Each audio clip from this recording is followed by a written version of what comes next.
So I almost forgot about one more crazy right-wing talking point on Tucker Carlson and other right-wing pundits, and that is that it's 1984 in Australia. Man, they're using the U.S. military. They're destroying people's freedoms. Right?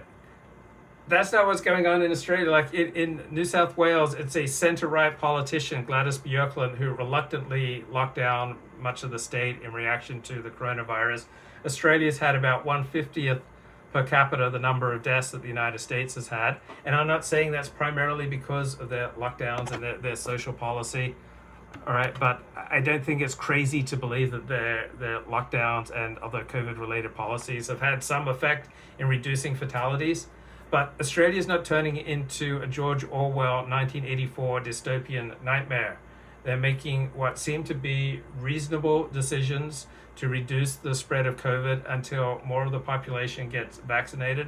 I'm not saying the public policy lockdown positions are the best.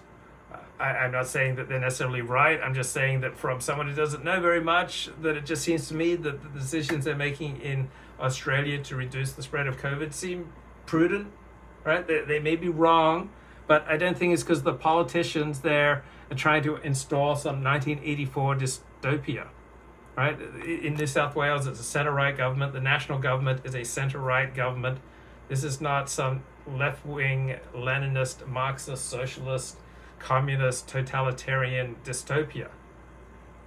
So another crazy, stupid right-wing talking point, and then another crazy, stupid conspiracy talking point by someone who I normally respect, Michael Tracy, who's going on that because universities are taking all the steps that they can to reduce their liability for the spread of COVID among their populations.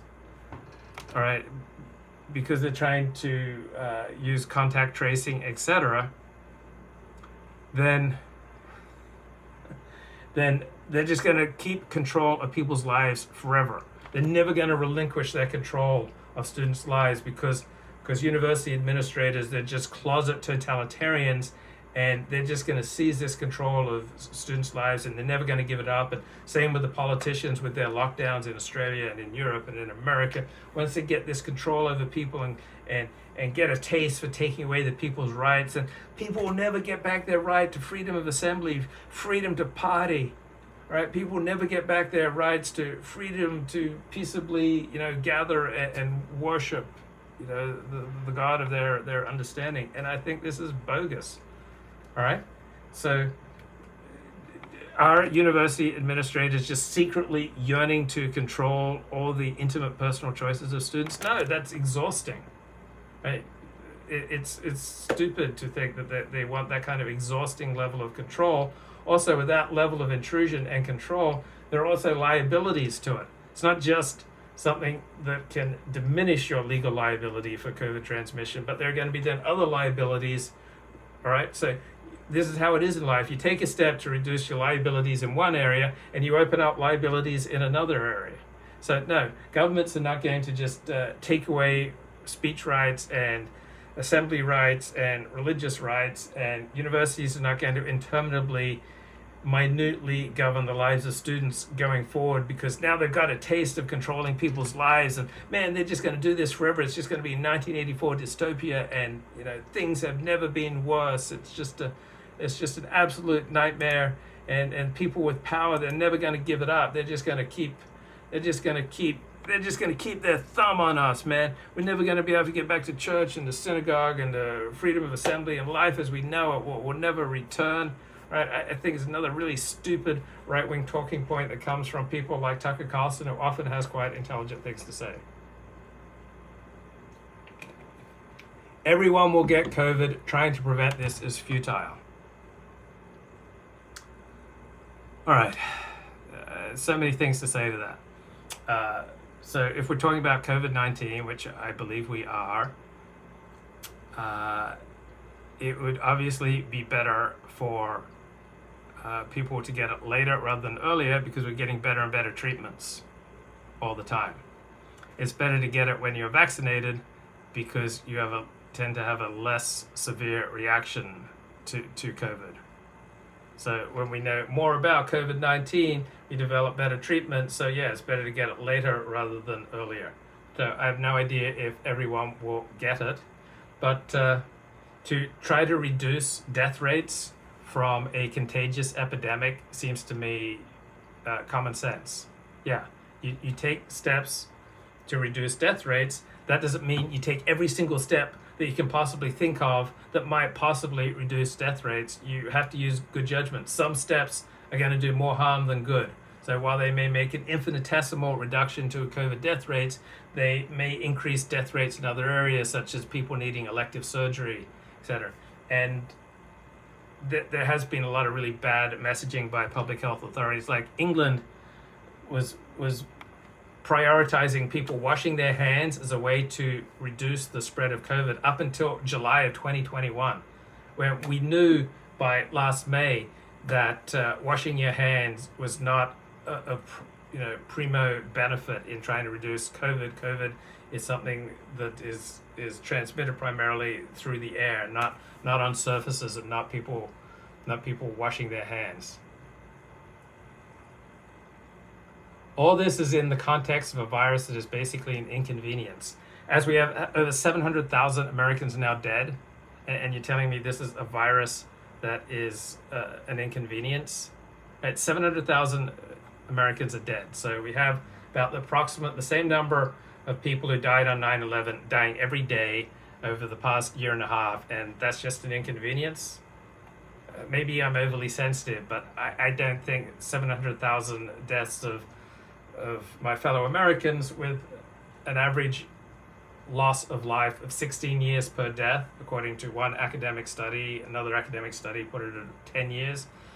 I don't see 700,000 people losing on average 10 to 16 years of life. To me, that's not an inconvenience. To me, that's a little more serious than an inconvenience. How many people have died of COVID in 2021? At least 150,000. So again, 150,000 dead with potential loss of life years of between 10 and 16 per death. Yeah, that seems to me to be a little more than an inconvenience. Funny how none of everyone's favorite Wignat East celebs seem to have caught the COVID one. I have no idea if that's true. This is complicity from your 1/16th Chinese genes.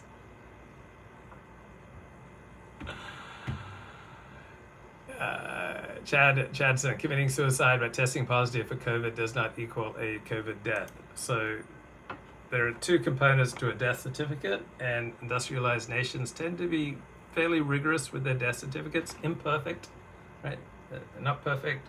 They make mistakes, but there is the proximate cause, the direct cause, and it's never COVID, all right? COVID does not directly cause people. COVID creates a condition which in some people causes organ failure, right? So organ failure will be the proximate cause, and then the underlying cause may be COVID along with other factors. So when you had this meme spreading, only 6% of COVID deaths are solely COVID, or the rest have other factors. Nobody dies proximately from COVID or from AIDS. It's just that things like AIDS and COVID create conditions that lead to organ failure, whereby then people die. Open borders will replace the people who died from COVID. Well, forgive me, I care more about my fellow Americans than I care about other people. So 700,000 dead fellow Americans is concerning to me, even if they can be replaced by open borders immigration policy. How many die without comorbidities? Well, not many. You know why? Because if you don't die from some infectious disease when you're young, in all likelihood, you're walking around with a comorbidity, right? It used to be most people died of infectious disease, infancy, childhood, youth, right? So people were dropping dead at age 1, age 2, age 7, right? When we stopped dropping dead very early on from infectious disease, thanks to developments in sanitation and other public health developments, then people die from long-running diseases like heart disease and cancer, right? So pretty most people, I would suspect, over age 40 are walking around with some kind of comorbidity. So that does, if someone's walking around with type 2 diabetes for 40 years and then they catch COVID and die 13 days later, yeah, I think it's fair to say approximately they died of COVID, right? So almost, I don't know the basic facts, but it would not surprise me if 50% of the population over 40 has a comorbidity. All right. So you're walking around with a comorbidity for 30 years, then you catch COVID and die within 2 weeks. Yeah, I think it's fair to say you died of COVID. You didn't die of the comorbidity which you were walking around with for 20, 30, 40, 50 years. I don't think that's an absurd point.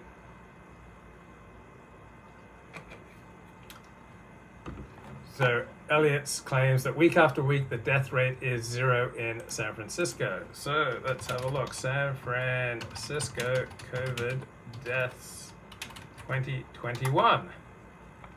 And so, well, Elliott, aren't you embarrassed how often you say things are just blatantly false? Don't you, does any part of you feel at least like slightly sheepish or ashamed of that? So September 29, 5 people died of COVID in San Francisco. 7-day average was 3. So you're just Google San Francisco COVID deaths 2021, right? You all the time you just recklessly say things that are just completely bogus, and like you said, oh, I remember another Elliott classic hit was viruses only ever mutate to be less severe, and it's not true. It's just completely wrong. Right? Sometimes they mutate to be less severe. Sometimes they mutate to be more severe. Like, do you ever feel any? Oh, maybe I should do a little more research before I start making these proclamations. Just Google San Francisco COVID deaths 2021. So there haven't been many. I mean, there aren't that many people in San Francisco. Well, San Francisco County, right? How many people live in San Francisco County? So just scanning through deaths in San Francisco, looks like, an average of about 2 a day over the past 3 months, 4 months. So it's not a huge death rate, but it's not 0. Where do you come up with this stuff, my friend? Where do you come up with this stuff? Luke is projecting now. Yes, I'm projecting what happens when you Google San Francisco COVID deaths 2021. Yes, this is what happens when you project truth. 15 days to stop the spread. Okay, so guess what? In March of 2020, public health experts and politicians echoing their talking points were not as knowledgeable about COVID as we are now. They were imperfect and frequently flawed. I am being gay right now because I think it's ridiculous, Elliott, that you pronounce things that are just completely bogus, and you don't. Where's your reaction to that? Your reaction is to say I'm gay, right? I don't know. If I was saying things that were completely bogus and it was pointed out to me, I go, oh, I was wrong. I should have investigated that. I should have been more careful. I should learn from this. But you're posting that people aren't dying of COVID in San Francisco, and there's just no basis for it. Elliott says, if we are serious about reducing death rates, we'd outlaw junk food. We are not serious.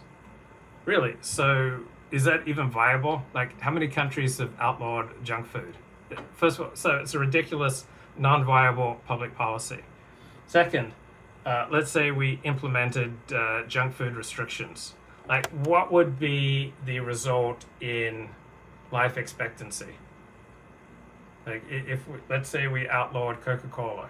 Do you think that people on average would live, 6 months longer? Do the division. Okay. Elliot Blatt statement: week after week, the death rate is 0 in San Francisco. Just completely false. Like many other things that my friend Elliot Blatt says, just completely false. And when I point out to him this is completely false, Elliot responds, do the division, do the division, do the division.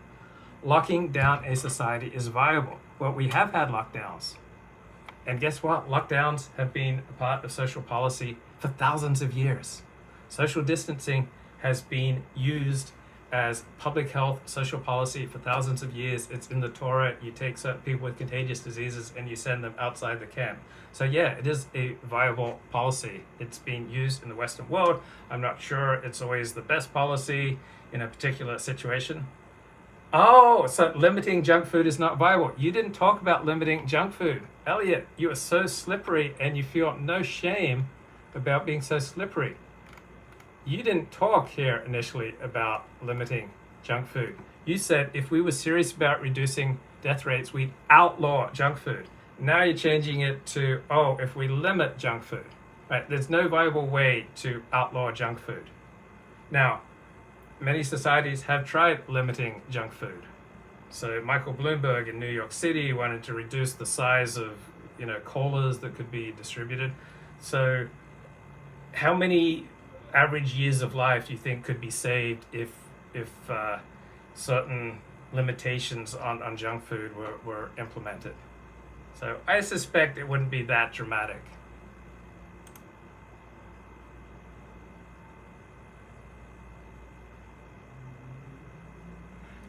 That's a good point. You're being very uncharitable in your interpretation of comments pecked on my phone. So yeah, so the medium in which people write comments is going to affect the comments. Obviously, typing on a keyboard is a lot easier to be precise than pecking on a phone. So Elliot, I will say that is a good point. America is no longer America inside America, says Ironwood. Well, parts are, and parts are less American than they used to be. So the percentage of the population that's foreign born is really high in American cities, but it's fairly low in American rural areas.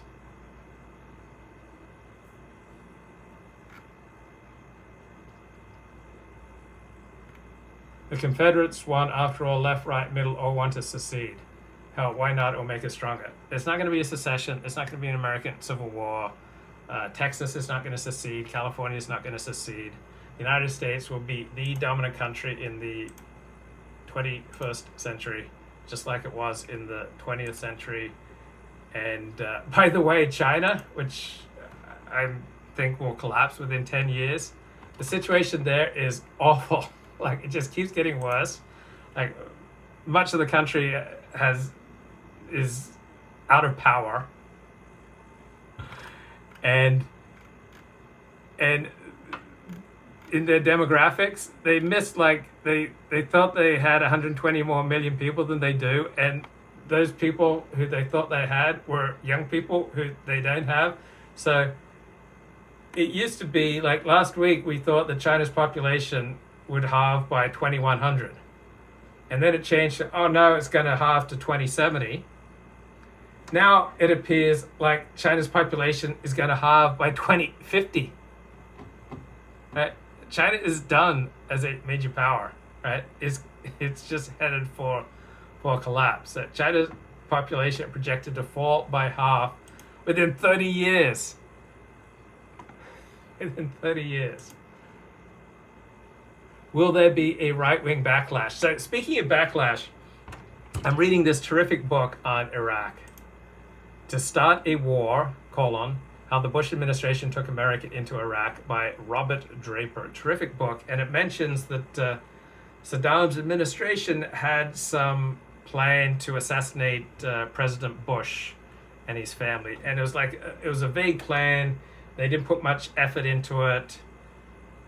And the Bush family, as a result, never forgot that Saddam tried to kill them. So probably a major psychological motivation for George W. Bush going to war in Iraq in 2003 was that in 1991 or so, what was it, 1993, Saddam's administration had some vague plan to assassinate H.W. Bush. Well, every action has a reaction. So yeah, there's always going to be a backlash. Every time you try to do anything, there'll always be a backlash to it. You try to change your relationship with your mother, there's going to be a backlash to that. You try to change your relationship to your boss, there's going to be a backlash. Everything, there's a backlash. So the Saddam regime had some vague plan of assassinating H.W. Bush and some other Bush family members. And as a result, in part, that probably played a role in the psychological motivation for George W. to invade Iraq in 2003. So, yeah, will there be a right-wing backlash next year? Yes. And then there'll be a left-wing backlash to that, and then there'll be a right-wing backlash to that, and then there'll be a left-wing backlash to that. Oh, so will Republicans win back the House of Representatives? I'd say 50% chance. Will they win back the Senate? What, 45% chance for that? But there'll always be a backlash. That's why your behavior and rhetoric are so important, because much of the time we have no idea the consequences of what we say and do. And when we're careless, like I was just a total jerk last week. I just got all irate and haughty and self-righteous and uppity, and used my rhetorical abilities and my eloquence to put someone down who can't hurt me. And I was completely in the wrong. The other person was in the right. I made an abject apology, and it went over so well. I made like 3 more abject apologies to the same woman. And I think it's important for me to make these abject apologies when I'm just a total ass, because it makes me less likely to behave that way in the future, particularly towards that person. So yeah, for I was a total jerk. I saw it. I made abject apologies to try to reduce the backlash. But for every action, there's a reaction. Luke is doing the Gordon Chang China will collapse porn. Well, either China will collapse, either China's in deep trouble, or it's not. So I don't know Gordon Chang. The only things I know about Gordon Chang are what Half Galician tells me about Gordon Chang. Oh, you did an old video where you made a rabbi's daughter cry when you're invited over.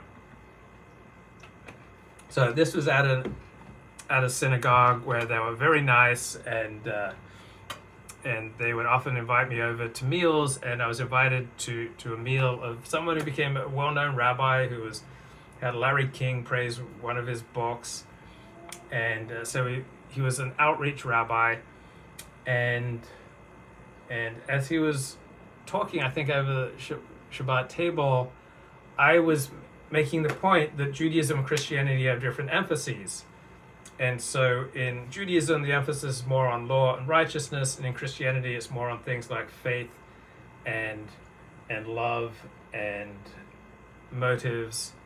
And every time I would make these points, he would get angry and try to argue, there's no area where Christianity has more emphasis than Judaism. Judaism says so much about humility, and Judaism says so much about love, and every time I'd mention a contrast, a difference in emphasis, he would come back, no, that's absolutely not true.